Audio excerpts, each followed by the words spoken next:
Good morning, good afternoon, good evening, depending on where you are. Of course, if you're over on, where is it? West Coast USA, I think it's still the 12th. For you guys, it's the 13th now, isn't it?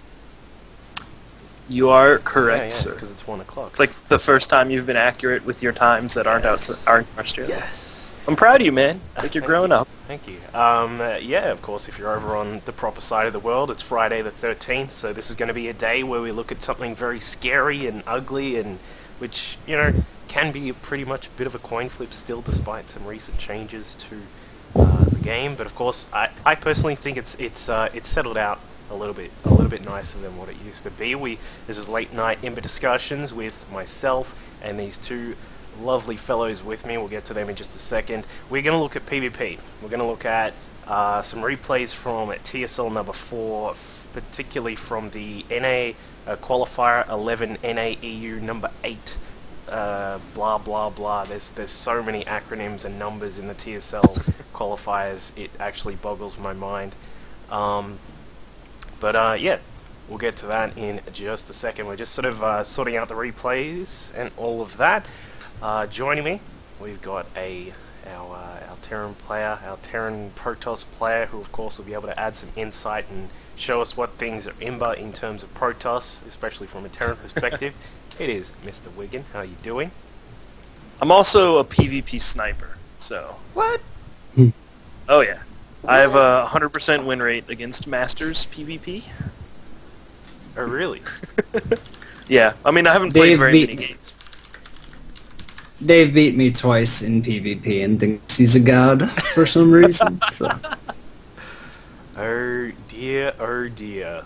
All right, well, we'll have to get into that a little bit more. Good point from Golem in the chat there, pointing out that you get sniped in PvP. I don't know. We'll have to see. Yeah. So what's been happening? Have you finally stopped playing LOL, or is that still going? And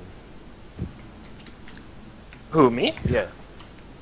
I'm still playing a little bit, but I've been playing a lot more, like building up, playing more and more StarCraft. That's good. That's good. And played a lot on the Korean server today until my connection, I guess everybody's connection in the Virginia Beach area decided to just make it completely impossible to play. So me and the Agnes from Quantic were having a lot of trouble because both of us just lost like TVZs immediately because our connection to Korea just started like lagging horribly. Oh. He's like 10 minutes away from me, so I guess it was some sort of route from here that went down or something. So for like half the day I couldn't play on the Korean server, which is a little bit sad because I'd planned on doing it all day. But other than that, yeah, I'm still playing League, unfortunately, but I'm getting more and more back into actually playing StarCraft. Good. I think how long till the next season starts? I think we got like 3-4 more weeks or something. I don't know. I'm not sure. I don't know. I never really worry about that. Yeah. I like that they've made them shorter though. Yeah, I do like that too. It's not like in, you know, old school StarCraft where you'd have a season that goes for 2 fucking years or something like that, and no one actually cares in the end, because all it is at the end is just the Koreans winning everything, so who really cares? Yeah, alright, good to hear you getting back into it. Our other Protoss assailant / also Zerg as well, still deciding, I assume, on which you'd rather be, is our good buddy Omerta. How you doing? Doing great, man. Been working on my Ling Baneling versus Protoss, and God, it just makes me want to play Zerg every game, man. Fucking love that shit. Just dropping Banelings all over Protoss army feels good, man. You know, I think that's a weird thing. I don't know, but every time I talk to someone who plays Protoss, but then also plays Zerg, they really like doing stuff with Banelings, like whether it be Baneling landmines or whether it be Baneling drops into mineral lines. I've got a friend of mine, Last Card. I wonder if he's actually watching. I'll message him and see if he is. I played against him. We had a little practice game a couple of times, and he played Zerg, because I said to him, you know, my PvZ is really bad. This was like 12 months ago or something, when my PvZ was even more horrible than it is now. And I said to him, let's do some practice. And he also did that, and he was like always using Banelings, and I was like, this isn't really cool because no one on the ladder uses Banelings. What the hell are you doing? So I think it's super good, man. Like I just have so much trouble like against early pushes, especially like early +1 zealot. Even though like the +1 zealot attacks are literally bad against everything, they actually just like kill you if you try to open lings. Yep. So having trouble working around that, but hopefully Yeah. we'll figure it out. Fair enough. Alright, we'll get into it in just a second. I just wanted to talk about something really quickly. It's just completely off topic that I was talking about on Twitter yesterday. I had apparently been deprived my entire life of something that we down here in Australia call fairy floss. You guys call it cotton candy. I'm sure other places Fairy have names floss. for it too. Yes, fairy floss. What I'm the serious. fuck is that, I'm totally man? fucking serious. God. A guy in my office who's actually from Boston, I think he is, was so outraged that he actually went and bought me this stuff. I don't know if you can see it on the stream. It's called Paria or something by a brand Pashmak. I don't know. Either way, it's Persian fairy floss, like imported from Iran or something like that. And you gotta look at this shit. You gotta see it to believe it. It's incredible. And of course, for me being the first time I've ever had fairy floss, this was an incredible experience. And look at this. Look at this. It's literally like someone went and shaved Pink's head and then just put it in this bag. This stuff is so thin. It is incredible. This is the rose variety. It sort of tastes like what's it called? Like musk sticks. I don't know if you guys call them something different, but yeah. No, Fairy floss. I still can't get over the name. what, man? It's fairy It's like floss. people make fun of like the Brits for having ridiculous names for something, like calling a Canberra like I mean, I'm completely making this up, but like making fun of Brits, like, oh yeah, we call our cameras like snap flash picture doodles or something. Like that's what I would think of to call cotton candy fairy floss. Like, Yep. well, you know, I don't know, but I had some yesterday, and it was a pretty crazy experience. And then this also moved to Facebook as well, where my family got involved, and I said, you know, this is the first time I've tried fairy floss. It's incredible stuff. Then my uncle started laying into my mum, saying that, you know, she's a terrible parent because I never had any as a kid. Well, I don't know if you've still had real fairy floss yet, because you haven't had it until it's made by an overweight carny that smells like whiskey.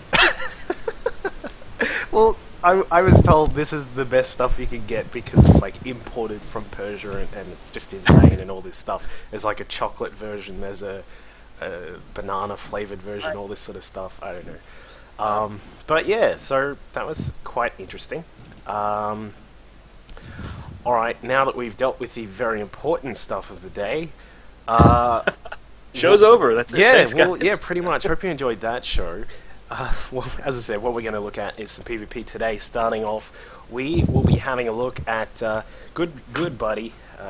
Well, I'd like to think he's my good buddy, but he's actually just an incredible idol of mine. We're going to have a look at maybe 1 or 2 replays from BabyKnight, who is a Danish Protoss player.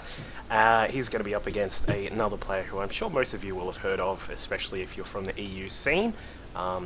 Also, hello to everyone watching the VODs. I'm presuming that's going to be a lot of sort of EU people because it's middle of the morning, like early morning for you guys. So, anyway, you guys want to prepare the old replay? You got it all up and running? We're on Cloud Kingdom. Which one have we settled on?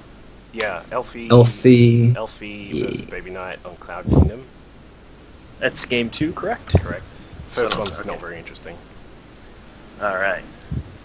Because yeah, what we're going to specifically look at here for the Protoss players, so well, obviously specifically for the Protoss players, but I'm sure if you play Zerg or Terran, it can be interesting to see how our particular mirror matchup goes. Of course, if you're a Terran, you know it can be very interesting in your mirror, where you've got tanks and marines and bio and mech and all that sort of stuff. And in Zerg, you know, you actually just roll a dice and see if you win. But as I said earlier, for PvP, it's evolved a little bit from where it used to be. It is a lot better than what it used to be, definitely. However, I still think it's very. There are some things that are regional dependent, as we'll see here. I think Blink is something that is still very, very highly used in EU. In NA and Korea, they're much more likely to see robo builds. So we'll just do that in a second, but let's get it started. Of course, I'm sure everyone's getting bored. You guys ready? Yeah. I'm ready. Okay, starting in 3, 2, 1, go. Okay, in the top right-hand position on Cloud Kingdom is Elfie. His opponent down in the bottom left is AL's BabyKnight. Actually, not in AL anymore. He is about to move teams. He was a free agent for it was about a month or so, apparently, and then recently, I think it was like yesterday or something, AL announced that they'd re-signed him, but from what I'd heard from him, that's not actually the case, and from what he said on Twitter and all that sort of stuff. So hopefully he's going to move to a really good team soon, because he definitely deserves it. He's I think, one of the best Protoss in the world, as in top 5 Protoss in the world. Anyway, Murder. PvP, in general, go. I don't like playing it at all. Alright, good summary, good summary. Yeah, I mean, I just don't like playing it. The openings are very weird, and kind of hard countery. Not as hard countery as like some old Brood War, like ZVZ kind of stuff, but I feel like openings can be very hard countery, and you kind of have to do it blind, because once Stalker's out, you can't really scout. But when I do play it, I like to open Blink with an Observer. I feel like it gives you the most map control. You can run around, like pick off any outlying building, outlying buildings, any outlying units, and try and kill their observers and deny scouting. And then from there, expand. Or if I'm just bored and frustrated with PvP, I'll just do the good old one-base Colossus, which people were doing since the beta, and it's actually starting to kind of like come back now a little bit, because it just like completely kills any kind of expand build that I've run into, at least. So yeah, there's that. So that's my thoughts on PvP. Yeah, so it's still, as I sort of mentioned in the preliminary sort of thing, there's still things going on. It's not as if we've settled. There are a couple of matchups where things are very much settled on, you have option A, option B, option C, and that's it. Whereas in PvP, there's still so many things that can be done. Just in terms of the openings here from both of these players, we got Elfie picking up a Gate and a Cyber. Looks as if he will get a Zealot out first, which is not hugely common, although people still do it from time to time if you want to make sure you're very, very safe. Getting his second gas, he may be able to hit this scouting probe. Does get one hit. Is he going to get the second? Almost. I don't think he's going to kill it, because BabyKnight should be right on top of that.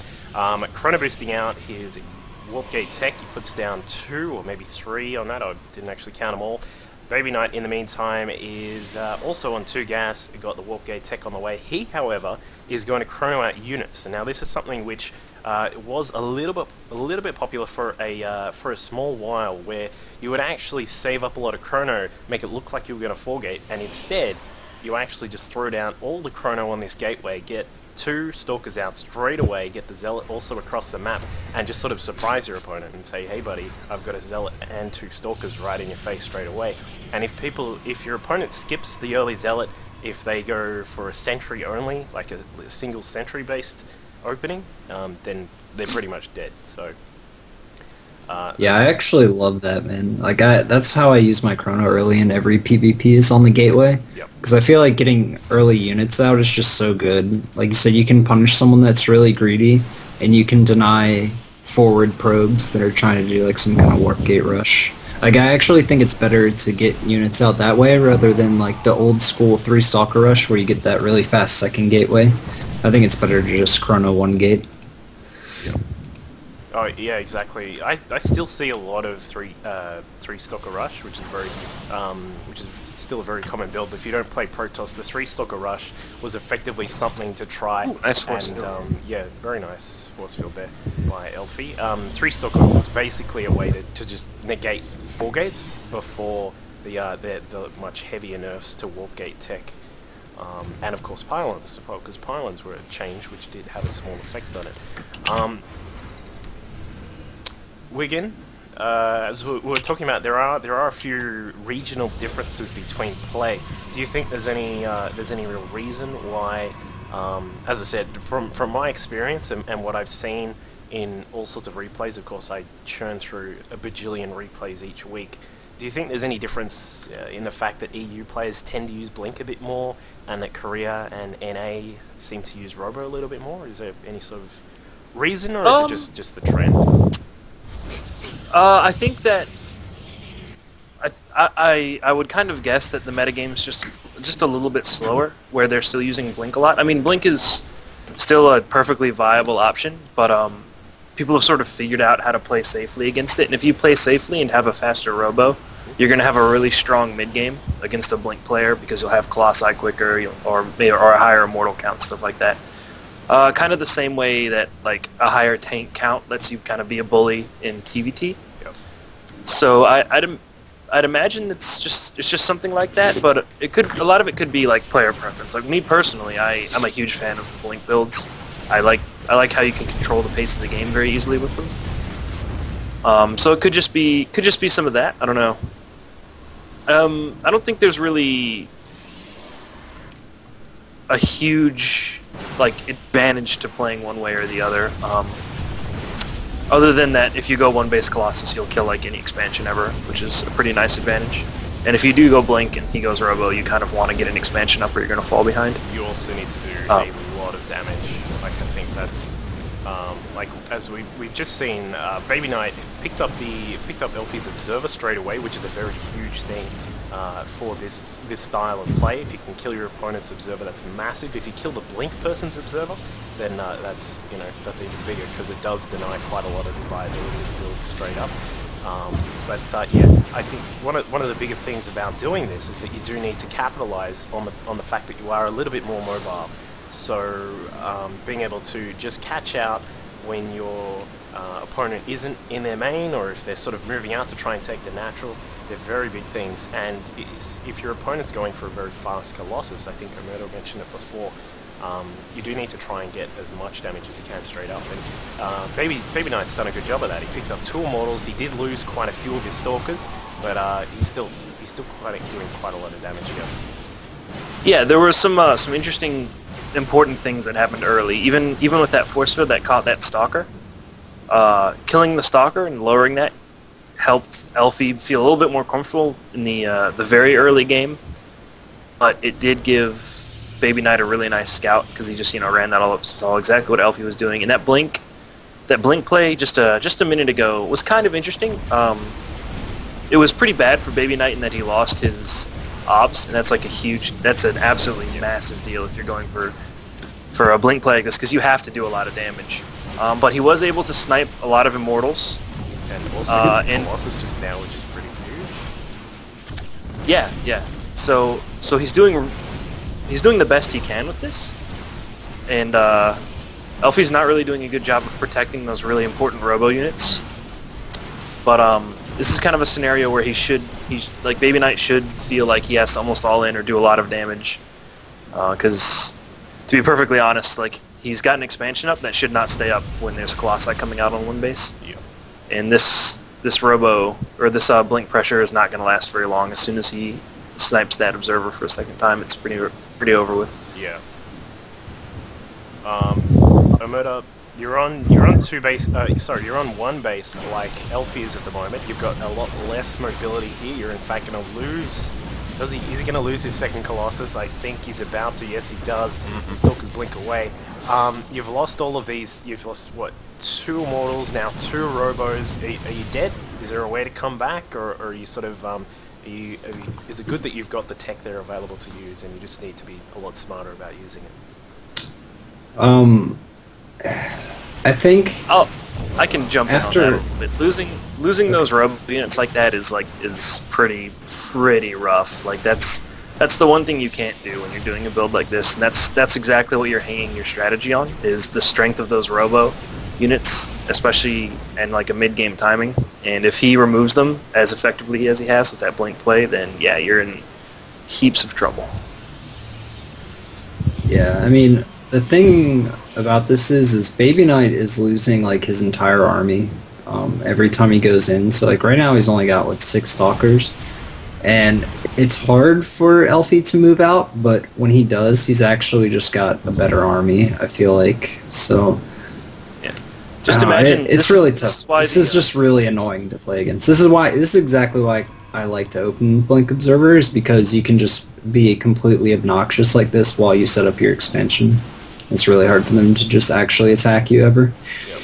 Yeah, but on the flip side, like imagine if he hadn't lost what like 3 Immortals and 2 Colossi right now, how strong his army would be, and how impossible it would be for BabyKnight to stop if he moved out. Yeah, that's really the strength of this like one base robo play and why it's become very common. And it's just sort of unfortunate that it's happened this game where Elfie has been unable to protect those robo units. Yeah, there's a lot. The thing about doing this blink is that number one, there's a big timer, as we sort of pointed out. Once a few models are out, like anywhere from 2 to sort of 4, depending on how committed your opponent is to getting their stalkers, you can there's quite a timer there, because there'll be a point where it's actually just completely inefficient to jump in, and that's also a second factor to playing Blink, is that you have to be very careful with the risk versus reward factor of using a strategy, because as you said, every time he's blinking in, he's losing quite a lot of his units. He is getting good high value units like these Immortals and the Colossus, but every time you blink in, you have to really factor in, is this risk that I'm going to take worth the reward that I'm going to get, which is going to be hopefully a big unit like a Colossus, say, or an Immortal, or am I going to lose every single Stalker and just sort of have to lull myself to sleep or something like that. So I think that's the biggest factor here, and also being very aware of when you need to head back and when you also need to make your blinks, because there's certain times where you will want to blink out and certain times where you want to just one by one blink out. Like a couple of times here we've seen BabyKnight go for singular blinks back outside from the top of the cliff down to the lower portion of the map, but and there's sometimes where you won't want to do that at all. And like, despite all the damage that BabyKnight's done, like, even though he's gotten his expansion up and it's been up for a long time and he's up to what, like 6 gates or something now, I actually think Elfie's army could just win in a straight up fight right now. Like, all those Zealots, the 2 Immortals and the 2 Colossi, I still think he can probably just win a fight. We're just gonna have to see when he decides that it's time to move out. Maybe he's waiting for a 3rd Colossus or another Immortal, or not quite sure what he's waiting for, but he's going to have to attack soon, because I think he knows about the expansion. Yeah, he does, and he's just going to have to go for it. Yeah. That was a really important snipe on that Observer, because that means that he can no longer just like freely blink into the main, and he can actually push out with that. Yeah. That Colossus army. Oh, he's pulling pro. Yeah, he's pulling the I guess he might as well. BabyKnight trying to engage at the ramp, perhaps not the greatest spot, but it does limit the surface area for those Zealots, which are an important part of this, and what it does do is block up those Stalkers so that they can't really sort of get in towards the Colossus, and now we've got BabyKnight spreading out. He's warping in a ridiculous amount of Zealots. He's actually sitting at 117 supply, got a total of 13. Obviously it's not a huge amount, but it's huge for what he had before, which was none. And now trying to just make the best of his Stalkers at the top of the cliff here. The Colossi doing a lot of damage, sizing down a few of those Stalkers from BabyKnight, but he's still at 123 supply, and with his double robo that he did get out earlier, he's able to crank out a couple of Colossi really quick, take advantage of their splash damage. And it's hard to say exactly, but now with the Stalkers coming into the fight, that should be it. Now, the good Stalker flank and the Colossi of his own, and these Stalkers from behind. Like, he's got a pretty good engagement going on, about as best as he could hope for. Yep. So, and there you go. So, as we said, it's a very much risk versus reward sort of style in my book. That doesn't necessarily mean it's a terrible idea. You just have to be very committed with your decisions in a way. Like, you can't say, I'm gonna blink in and do heaps of damage, and then actually say, oh shit, there's one Immortal, I better blink out. You have to make sure you say, like, there's only one Immortal, there's like 3 Stalkers there, and I have 6. let's take a few shots at the Immortal and see what I can do. But yeah, I think that's... And also the blink, being very careful with when and where you blink is a very important thing, and those observers as well, so... Yeah, and you can see just based around that fight at the end that despite being as behind as Elfie was and as much as he lost to all those blinks, that was still a very close battle, even that far. So I think, in all honesty, I think this game was kind of Elfie's to lose. He had the right build. He just took, like, BabyKnight just forced the blink build to work and just did way too much damage, sniping all those robo units consistently well, and delaying and delaying and delaying enough to where that expansion had kicked fully in and was able to get the Colossus out on his own. Yep. Because I think in this you can really see why that robo style, especially the one-base Colossus, is favored now over blink. If those Immortals and Colossi hadn't been sniped early, like, this would have been a completely different game. Yep. Okay, Amanda, did you... anything else on that? Man, BabyKnight was so brave, dude. I play like such a pussy with my stalkers when I open like that. I mean, seriously, I don't like blinking up into like, Zealot Immortal. Well, I don't like blinking up into Zealot Immortal, and I feel like if maybe there had been some better micro... I feel like Elfie never gave himself enough space to like really pull back important units that were getting focused. He was always like smushed up against his Nexus and his gateways. And he was very clumped. Yeah, and I feel like if he had been in a slightly better position, he could have controlled his units a little better, because if you pull those Immortals back, like, if they have room to move and the Stalker player has to, like, walk into the middle of your Zealots, they just take way too much damage. Yeah. So, like, if he had more space to maneuver, I think he would have just crushed that and then been able to move out. But it was good decision-making by BabyKnight, like, knowing the fights that he could win, getting right up in his face and dealing damage. Yeah. Alright, next game that I wanted to have a look at. I didn't actually watch this one at all, but it, you know, it's some pretty cool players. Is on Cloaked in Tomb Valley between Didoro and BabyKnight. It's, I don't know if it actually has a proper label. I think it does. I think I got it. It's like 14 minutes long. Yes. Yeah. Spoilers. It's all good. Alright. It's a PvP. It's what. Yeah. It's not as if someone's gonna go Phoenix and Carriers. It's not that exciting. Phoenix openings aren't that bad. Yeah. I'll say that. Yeah. That's another thing. Alright. You're ready? Yep. I'm ready. Let's do this. 3, 2, 1, go. In fact, you'll probably see a few more Phoenix openings coming up, just because Robo openings are so common these days, and Phoenix openings are actually pretty strong against Robo if you play them right. Certainly are. Down in the bottom right position in the blue is BabyKnight on one of his other accounts, the Isahara Baby K account. Of course, Isahara was a team that was... I think it was just a... I don't remember where in EU it was based, but I'm pretty sure it was an EU team. Had Hongen and also, I think, Maka for a very, very short time. And then Isahara got sort of merged or got bought or whatever by AL. So that's a little bit of a history of Isahara. Of course, Hongen came back for GSL for one particular round. Oh, Rivale, my bad. Yeah, top right, we have Didoro, who is Quantic. Is he still Quantic? I assume he is. Didoro? Yeah. I don't actually see too much of He is still on Quantic. As far as I'm pretty sure he's still on Quantic. I should know. Yeah. Friends on. Yeah, I'm pretty sure he's. Yeah, he is. Alright, cool. Yeah, he is. I just checked the Wikipedia. I just wasn't quite sure. I was just like, Anyway, so Didoro is again another. He is a Korean player who's from Canada. Yeah, so you know, if that's any help to show how good he is, he has done really well in some particular events. He's done nicely in some US Craft Cup. And also, I believe he did He's done alright MLG. at open bracket MLG as well. Yeah, MLG did quite nicely as well. So, alright, what we've got here, we've got a 2 gas opening again. Was that second gas before the cyber? Yes. Second Yeah, it was gas? a really fast second guess. That is fast gas, fast game. Yep, normally. Alright, so he's going to go for something a little bit different.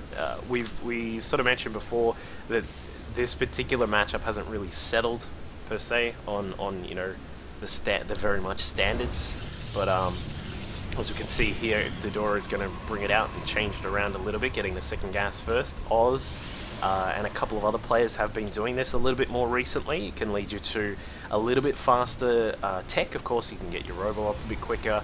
You will also have a bit more gas for Colossus and all sorts of things like that. But obviously the main thing that you will see a lot quicker is DTs. So BabyKnight did actually see that that went down before the core, so he should know that he'll need to get either a robo out pretty quickly or something else to defend against this. But interestingly, he did not take his own second gas. He's still sitting here on these 2 gas, and he's going to grab a second, third.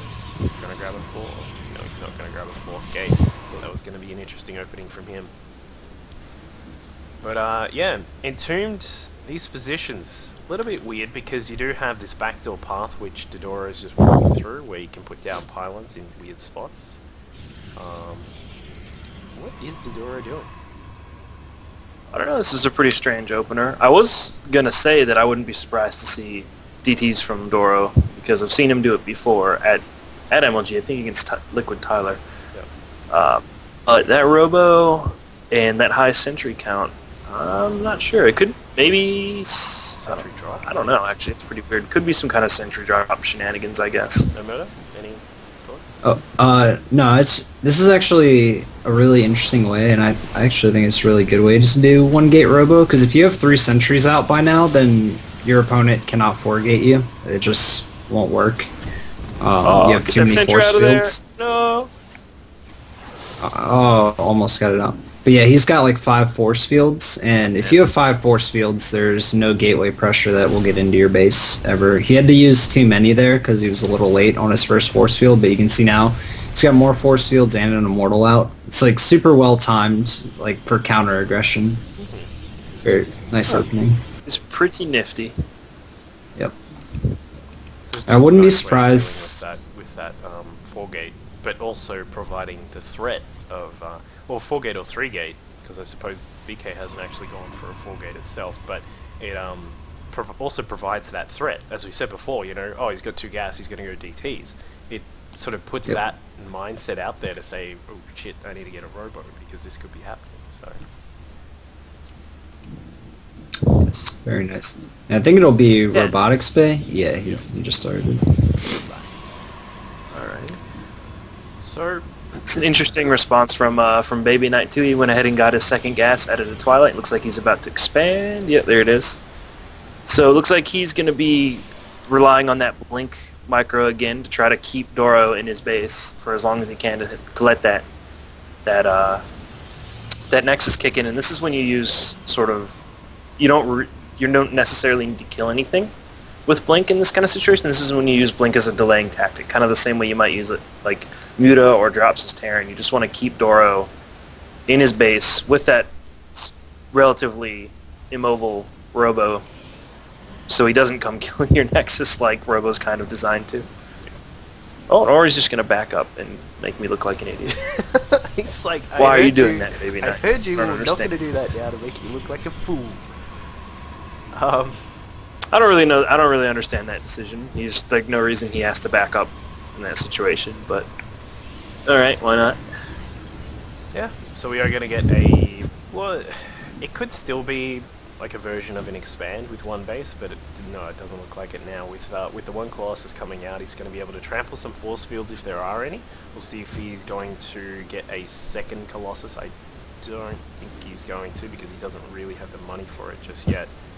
So this is going to be, looks to be a 1 base play with that 1 Colossus. Going to use some more zealots and that sort of thing to try and catch out Baby K when he's out on the map. looks like the Stalkers, however, are going to try and do the same thing. Just another really quick thing about this particular style, actually, we'll just watch this battle and see how it goes. A couple of force fields, a blink away, and Doro will continue his march down the map. One quick, really quick thing about playing Blink on this, there's a lot less surface area and position to blink into someone's main. Like if you get an observer up here, you can certainly blink into these spots, but if you get caught, there's a lot less area to run around in compared to Cloud Kingdom. So I think that's one difference. So it looks as if Doro is going to march his way in, blocking out some of the Zealots across to the side next to the Nexus. There's going to be a lot of Stalkers here for BK, despite the heavy Zealot and Immortal count.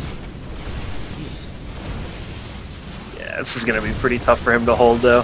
Those Immortals are going to be. It's basically impossible to stop this attack if you expend. There he goes. He's taking down one of the Immortals. The second does go down. But yeah, as he said, there's. I think those. Yeah, there are the Zealots. He finds one of these pylons that was actually inside the natural. A little bit odd. Doro, focus fire units. I mean, Doro wasn't even fighting with his Zealots there, and still completely ran him over. And this is why Robo has gotten more popular in the Korean server. Yeah.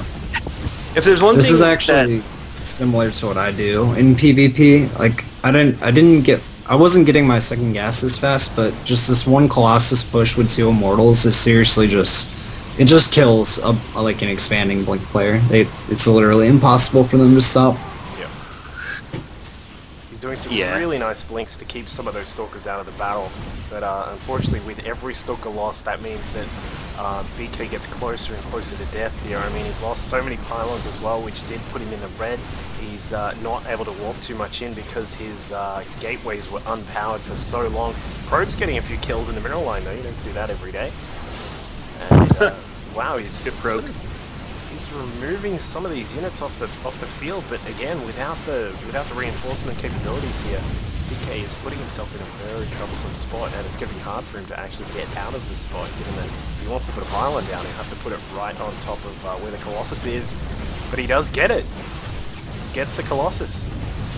There's still so many even though he's killed this Colossus, though, the damage has pretty much been done. Yeah. He's missed so many production cycles. He hasn't been mining for so long. Doro could even expand behind this if he wanted to, but it looks like he's just going to keep rallying units down. I mean, the game, once he got those 2 pylons down and depowered all those gateways, that was basically the game. Yeah. And now one Immortal coming in to try and take down 3 Stalkers. He would actually win that fight, but BK jumps out of the base there, not to try and fight against that, and then some more Zealots also coming in from Doro. He's going to be able to, one probe trying to take on an Immortal. That's not very nice to fight against. Great probes. Yeah, that's some hardcore probes. Yep, this is pretty much textbook why you see the Robo play. And if there's one thing I've noticed as a pretty solid difference between playing on the NA or the EU servers and the Korean server is that if the Korean players play builds that if they see you ghost for something greedy, they can just immediately kill you with a timing attack. And that's exactly what this is designed to do. Like, if he really wants to, he can expand and he can turn that into a macro game. Yep. And I think a lot of players, especially on like the NA server, would be inclined to play that style. But there's a reason this works against non-robo builds. It just completely smashes them if you catch them trying to expand or do anything silly. Yeah. I'm actually interested I would have been interested to see if instead of going for that like 3 gateway pressure, if BabyKnight had just gone for standard Blink Observer, if he would have been able to get damage done like he did in the first game we watched. Because his tech was so late, and he tried to expand, that there was just no way he could stop a tech build. So if you're going to try and punish like a fast second gas with a warp gate rush, you might as well just like 4-gate and try to end it, because if your attack doesn't work, if you don't get up the ramp, then you're sitting there like, well, like now I have to expand and I have bad tech, and it just puts you in a really, really tough spot. Yeah. I think, have you guys still got the link for the that page with all the replay sections on it? Do you wanna For grab, the what, sorry? like with all the TSL replay packs from that particular qualifier? Yeah. Because we got about 15 minutes or so. Do you want to grab round of 32? Because there is a matchup in here that I want to see if there's something interesting in. Alrighty. Okay, which one? Round of 32. No, I don't want to purchase you, WinRAR.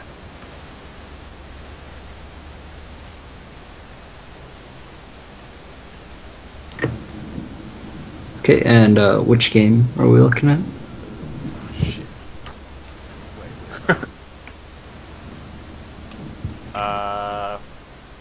There are some games between Zoke and Harstem. Okay. Oh, I see him. You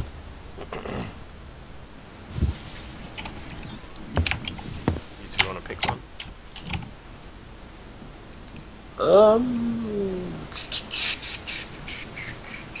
Also, there's Huck versus Bly, and that was a really funny series. But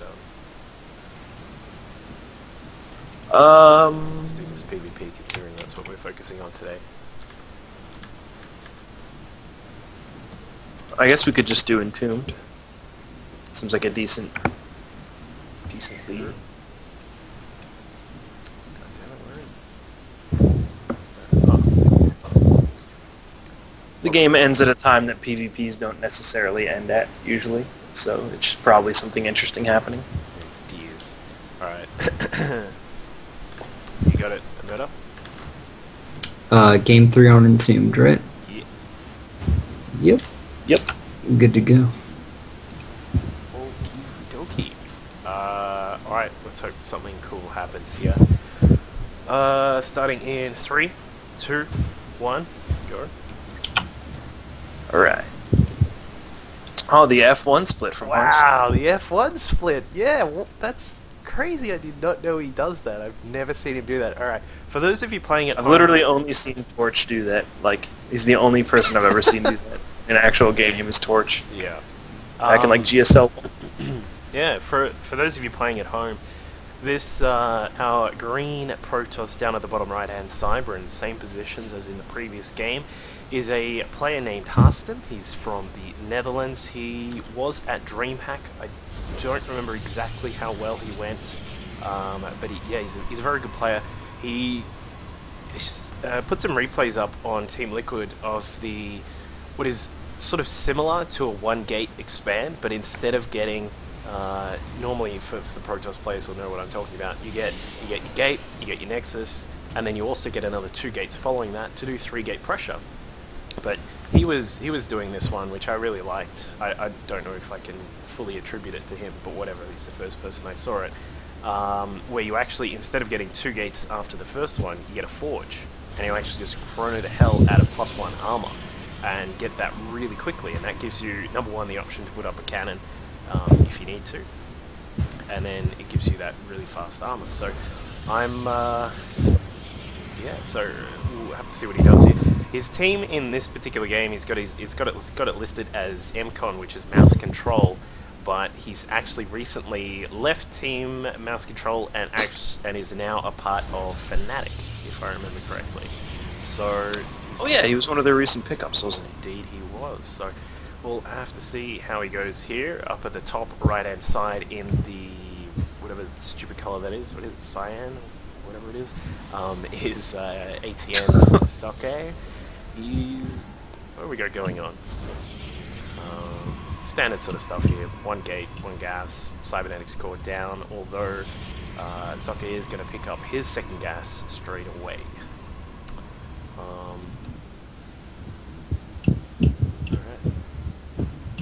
Yeah, everything looking pretty normal so far. I mean, what you'd kind of expect to see from a PvP these days. I'm a little bit excited to see what they end up doing because, as I sort of alluded to earlier, I won't say the exact timing if you're hiding it. I'm not sure if you're hiding it. Yeah, I'm hiding it. Now you got me really excited. I've got no idea what's going to happen. It's going to be like mass Stargate play. Let's do it. Well, I'm a little stoked because if like that game is going to end at a time that doesn't. It's like not the right time for a 1-base all in. It's not the right time for like a 2-base thing. It's interesting. We'll have to see what's going on here. So you said he does like a 3-gate pressure. Hearthstone does. In Oh, PvP? sorry, no, that's in only in PvT.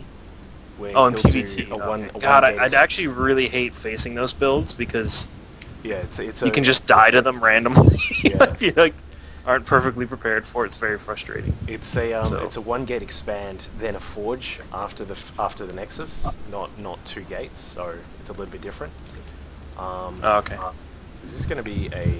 Oh wow, okay. So a robo coming up from both players, they're actually doing things almost at the exact same time, just a slightly different order.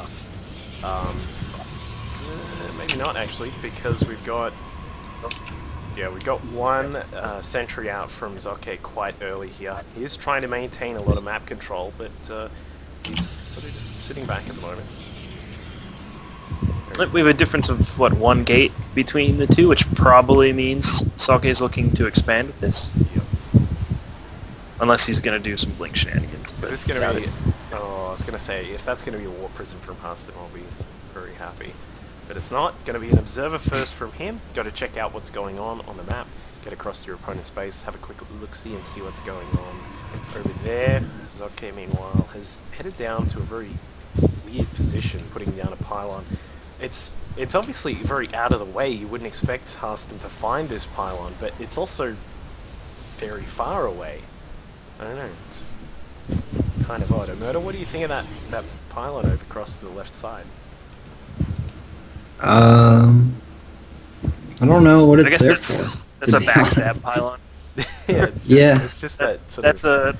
if all else fails, I can maybe backstab or do a run by with that pylon. Though it's kind of interesting because like if Sock put his pylon at the bottom of his natural, like on that cliff, that's actually just a shorter run distance, I think, than the pylon that's all the way on the left side.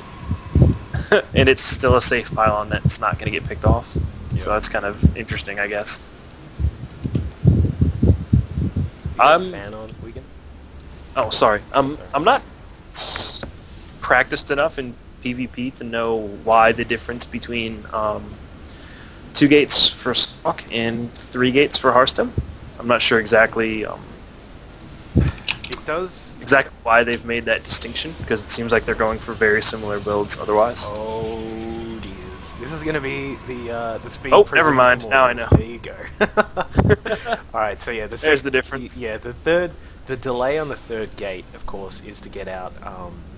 is to save a bit of money for the Warp Prism. The Warp Prism costing 200 minerals lets you get that out a little bit quicker, as well as these earlier Immortals. You got those out to be very safe against any sort of early 3 or 4 gate pressure, and that's sort of allowed him to get his tech up a little bit quickly. We've got Warp Prism speed just on the way through. 2 Immortals are picked up, and things are going to get very dicey in a second. In fact, the Observers are having their own little fight across to the right-hand side. That's not something you see every day, but they decide to part ways, and now the Prism speed kicks in, giving the Prism a very nice... I can't remember how much speed it is, you can't see it now that it's loaded up, but he's going to get across. Zoke does have a probe sitting right at the front door of Hearthstone, so this could be very interesting, and Zoke flying through, going to drop down 2 of the Immortals. Not sure why he's targeting probes. They don't get their bonus damage against probes. It may be better to hit a pylon, because he can just whack down pylons very quickly.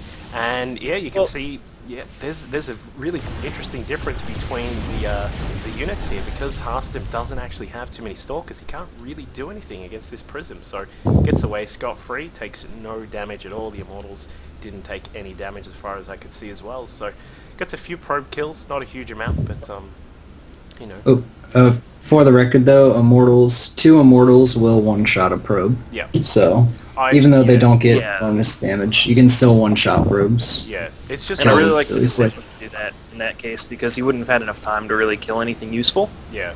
With the army bearing right down on him. That's fair enough. I just, I was just reminded of a time way back, I think it was even in beta, when people would do this with Immortals in a Prism against Terran and try and kill SCVs with it, and it was like, no, it's actually better to hit a supply depot because you'll just kill them straight away. Go for the tech lab, kill the tech lab, GG. Yeah, exactly. Kill the reactor on the starport, man. I actually had a build that I was doing Speed Prism Immortal just to hit a timing because I would kill the reactor on the starport and trying to hit a timing off of that. But Honestly, I'm really impressed by Sock's build. He has the added utility of that Speed Prism drop, and really is not behind Harstem at all as far as unit strength in general. I think he's like two zealots behind. Same Colossus count, same amount of stalkers, everything else, and he has that Speed Prism. So I think,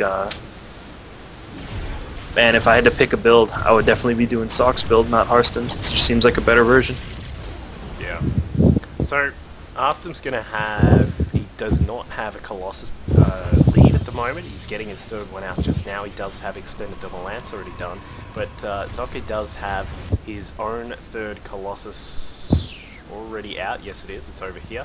He's just keeping an eye on this observer across to the side, denying Harstem any form of vision inside the main. So that's pretty good that he's only gotten a sort of limited view of what's going on for this whole time. But yeah, so no real. I don't know. Does Harstem have any sort of lead at the moment? He's got. No, I think Zokke really has a lead. That the damage he did to those probes is just enough that he's been able to squeeze out a little bit more out of his gates, and that Nexus has not kicked in for Harstem at all. So, if you it actually is reflected slightly in the supply right now, though, it'll be more so in a second when Sock gets his next warp in. Yeah, there we go. It's like over a 10 supply lead. Just because he spent that money on that Nexus, and he's a few probes behind, Harstem's army is actually pretty weak compared to Sock's. Right, which is really impressive given that he started with less gates. Yeah. I'm really a fan of Sock's build here. One of the Colossus does get taken out straight away, so that does give Harstem the advantage of having 4. That means the Zealots also get picked off straight away, but from behind come the Immortals in the Prism, mowing down one of the Colossus straight away. But perhaps not the best control there from Zokke, because he didn't really pick up those extra Immortals that he had, and the 3 of the Colossi still survive. Meanwhile, for Zokke, he loses all but 1 of his Colossi, and that puts him in a bit more of a troublesome spot. So he didn't do a massive amount of damage. He's lost almost 3. Is it 3 of the Colossi that he lost in total? Harstem Look at this. Lost 1. Look at this hero probe in the natural, by the way. Do you see this? Yeah, oh my I god, saw that probe that. got a kill. Oh my god, that was amazing. Speaking of which, Speed Prism Colossus God. across to the side, bringing in a bit of DTG sickness action in here. The Colossus has almost no health left. He could probably just drop out of the Warp Prism and then fall over and die. But he is going to keep that alive for the moment. I do like that decision to sort of, he sort of said, you know what, I've got a Speed Prism, why don't I just at least try and use it to some extent now that I've already lost some of my other Colossi. And here he goes, dropping inside and getting a kill. He definitely has to do something like that. He has to do damage with that, because he should not have lost that fight. That was pretty disastrous. His Immortals were, I guess he just didn't expect Harstem to move out to meet him, because if those Immortals had dropped down behind those Colossi earlier, and the control on Sock's side, from Sock's end had been a little bit better, now he should have won that fight easily. He had a pretty significant army advantage, and he just also was unable to capitalize. One of the Colossi was actually in front of the rest of them, and of course, and Harstem almost just made the same mistake himself. And there you go, 4 of them in a line. It beats one of them standing in front of his buddies trying to be a hero, and that is the end of Zokke. So, yeah, really interesting version of PvP there. Yeah. Well, I was right. It was interesting and weird. Yeah. So If I was Sock in this situation, I'd be pretty mad at myself. He definitely had a really strong opportunity to end that game, and I guess just was really surprised by Harstem's move out. Yep. One thing I'd like to point out about the 2 gates versus 3 gates, there's actually really no reason to get the 3rd gateway. Actually, I can probably find the time in the replay. I'll talk while I'm trying to find it. But they literally had the exact same army, exact same probe count. Like, literally everything was the exact same, except Harsum had spent money on a gateway that he couldn't really afford to produce out of. If you're going to be producing out of your robo nonstop, like making immortals and then getting your support bay, you cannot afford to produce out of the third gateway. So that is just one thing to keep in mind. If you want to add it on later for an attack, do it after you're as you're finishing up your robo production. Add on the extra gate or two if you want to really commit, and then move out. But you only need the 2 gateways and the robo at first to produce. Yep. Okay. All right. Finishing right on time. It is 4 o'clock. Hope you all enjoyed today's session of late night IMBA discussion. Actually, before we go, one thing I wanted to talk about is, of course, NASL coming up this weekend. Let me just try and find... Where's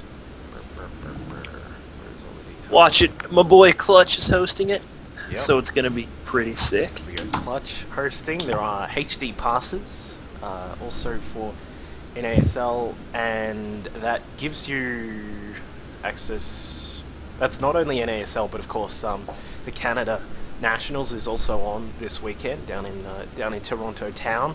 It will be WCS action? Yeah, exactly. It'll be starting from 1 a.m. AST, which means that's what 11 a.m. East Coast time in the States. I have no idea. No, I'm reading that off the NASL Okay. thing. Speaking of the players, hang on. Let me just. I'll give you guys in Skype. Pick 3 players from from each of the lists there. Like in the players section, we've got Protoss, Terran, and Zerg players. Actually, I'll link it in chat too. And in the bracket section? No. In the actual players section where it's talking about after the format. Oh, okay. So what are we doing now? Pick 1 player from each race. To what? To do the best? Yep. Okay. Sorry. Let's just, I don't know. Doing it live, bro. Oh man. I don't know about this. I don't know about the Terrans. I don't know. I'm actually not familiar with. Out of all the Terrans, the ones that don't have Liquipedia links, I'm not familiar with. Yep. That's cool. But oh god, who do I pick out of that? I guess I would pick BDE, but I don't really know who would clearly be the best out of that group. I guess I'll go with DDE. For Protoss players? Yep. I guess the safe bet would be Huck, but I wouldn't be surprised to see TT1 do alright. And Tubby the Fat to do pretty good, actually. I've seen Tubby play at a lot of MLGs and WCS from Anaheim, and he's a good up-and-coming Protoss player. So I wouldn't be surprised to see him do pretty well. And for Zerg... Oh, I remember Fire Zerg. I've seen him forever. Yeah, I remember him too. I don't know where I remember him from, but I remember his name, so I'm sure he must be pretty cool. He was like early beta. He was he was pretty high up there among Zerg players for like NA. I think I played on ladder a lot actually too. Zergs, it's gonna be Ostagy or Scarlet. Do I'd probably go with, though J Echo might have a pretty good showing too, and you can never really count out Slush because he plays so weird. He just randomly wins a lot of games against pretty good people. So the Zerg, I don't know, the Zerg field is really strong. There's a lot of Zergs that could probably do pretty well. And Zerg in general is just doing very well lately. So Exactly. don't make me pick just one of those. No, that's alright. Alright, yeah, so I'd rather go with the races like that. Emeta, 1 from each race. Round of 32. Oh, no, just in the players section. Under the format, Yeah. Link. Oh, okay, the players. 1 from each race. I will start with Zerg. I think Oh god, dude, Scarlet's actually just so good. Yeah. Like I She think plays Zerg like people play Protoss. Just Yeah. sits in her base and makes people lose by attacking her. Yeah, Yeah. that's a really good point. Yeah, I think she's the best Zerg out of that group, so I would expect her to win. But Ostri's pretty good too. Slush good too. But I'm gonna go with Scarlet. The Terran. I'm gonna root for Drewby, man. The dude has been working hard, trying to get better.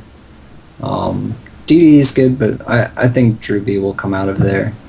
And then Protoss, I mean, the name that sticks out there is obviously Huck. But I'm not a fan of the way Huck's playing right now. But I don't know. I think he's just Tubby the clearly Fat is my best dark Protoss. horse. Tubby the Fat has a good show. I'm not even joking yeah. about that. Like he's actually Yeah. good, talented, up and coming Protoss player, man. Even though his name's a little bit ridiculous. All right. Wait, what was your Protoss pick? Huck. Huck. Okay, cool. For me, the Protoss players, I would go with. It's definitely to me. It definitely seems like it's Huck or TT1. Just not sure about TT1's practice lately. Of course, he's had to switch teams. We he should left. get a little bet going on if Tubby the Fat or Huck will do better. Alright, I'm gonna go with TT1, despite the fact that he left MTW and then went across to Root. I'm gonna go with TT1 from that group. But if we're gonna make a little bet thing of Huck versus Tubby the Fat, I'll go with Huck. Hey man, they're playing in the round of 32, so you're gonna find out pretty quick. Tubby the Fat is gonna snipe Huck for the biggest upset of the tournament. Alright, there you go. From the Terran players, Starlife, he's very, very good. I would pick Drewby because he's also pretty cool, but I think Starlife will do better. And from the Zerg players, it'll definitely be between Astoji, Scarlet, Slush, and J Echo from Infinity 7. I am going to. Oh my god. I'm going to pick a J Echo. So Scarlet and Huck will have to play in round 2 if they both. It's going to win. be all Zergs pop into that Unfortunate. tournament. It's actually just some really good Zergs in there. Well, now you look at it, I'm really surprised this isn't a C event because there are so many freaking Zergs. Well, it's just everywhere now. I can't wait. In the TSL until qualifiers, there's twice as many Zergs as Terrans. We've got God, where's the salt shaker I can spam? I just want to spam salt shakers in the chat. We've got Australian Nationals coming up next month. It is full on going to be like this, except there'll be no Protoss players. Oh, there may be 2 or 3. Hang on, actually, I have the list somewhere, but I'm pretty sure there's a lot of Zerg players because that's what we have. And I've been playing on C lately because Blizzard broke my StarCraft 2 and I couldn't go on NA. And yeah, there's definitely a lot of C players. Anyway, alright, so next week when we get into the show, we'll be having a talk about Huck versus Tubby the Fat. We'll make the show all about that. I don't know if they'll have replays out that quickly, but if they do, we'll be looking at Tubby the Fat versus Huck as our feature presentation for next week. Make sure you stay with us. Again, thank you for watching the VODs. If you're on the VOD and you're in EU and you've just woke up or something like that. And of course, thank you to everyone in NA region for staying up to watch the show. And everyone over here in Australia, get back to work. Or, yeah, it's almost beer time because it is nearly 5 o'clock. You dudes, saying goodbyes, hellos, any upcoming things you guys have got going this weekend? Omoto, go first. I don't know. No shameless plugs. Just thanks. I'm not doing anything. I'm just getting mad at League of Legends. Yeah, I'm just gonna get mad. Didn't you just get a new job? Can you announce that? No. Just an announcement of an announcement. Just No announcing. No announcing. I am actually applying for a master's degree program, which I'm really excited about. So I'll probably be doing that soon. If you want to watch me get mad at a bad game, I often stream with my partner here, Wigan. So twitch.tv/omertasc. And my Twitter is on the left-hand side, or was. I don't think it is anymore. Yeah, there we go. So, yep, follow me there. Thank you. Wigan? Follow me on Twitter at dbwigan. That's the best way to, I don't know, I guess see when I stream, which will either be Korean ladder, StarCraft, or League of Legends, or maybe some other random games like Civ 5 I just got and stuff like that. Check out Shifting Gears, hosted by Clutch, that I am frequently on as a co-host. And check out NASL this weekend because Clutch is hosting it. Good buddy of mine, and it's going to be awesome. Should be fun. That's it from me, man. Alright, you all know where I am. They're all down in the bottom right hand, in the middle, just down there. We got duckvillol.com, the blog. I haven't actually updated it, but I am intending to this week. We're going to have a talk about, it's going to be a combination of a vlog / a blog about using social media to sort of push your recognition as a player, or as I suppose casters can look at it as well, particularly because folks in the C region, like it's just sort of come to me because I've just started moving a lot of stuff that I'm doing into the Australia / C region, and it's very scary that a lot of people in this area don't have much social media engagement, and people wonder why no one knows who C players are. Well, I'm sure this could certainly help, so make sure you keep an eye out for that blog. I'll be posting on TL and my blog as well, the one that's down there. We've also got duckvillol.com for YouTube, and also Twitter and Facebook, duckvillol SC2. Please go and click the like on there, because that would be pretty badass, posting all sorts of random stuff on there when I can, and you know, leave some feedback on there as well if you can. Just uploaded a couple of casts. We've got BabyKnight versus Mana. We've also got BabyKnight versus Cast, which is actually quite a hilarious game. Wigan, you'll love that one. And also a very long game, well, not super long, but one of the longer ones between White Ra and AI, Alien Invasion Cytoplasm. That was a really cool game to cast, so jump onto YouTube and check those out. They were really cool. And with that, we'll sign out. I am going to be streaming later tonight after I do a few things. It'll be Dota 2 and or SC2. You should all know I'm pretty bipolar when it comes to my games, and I'll switch after one match or the other.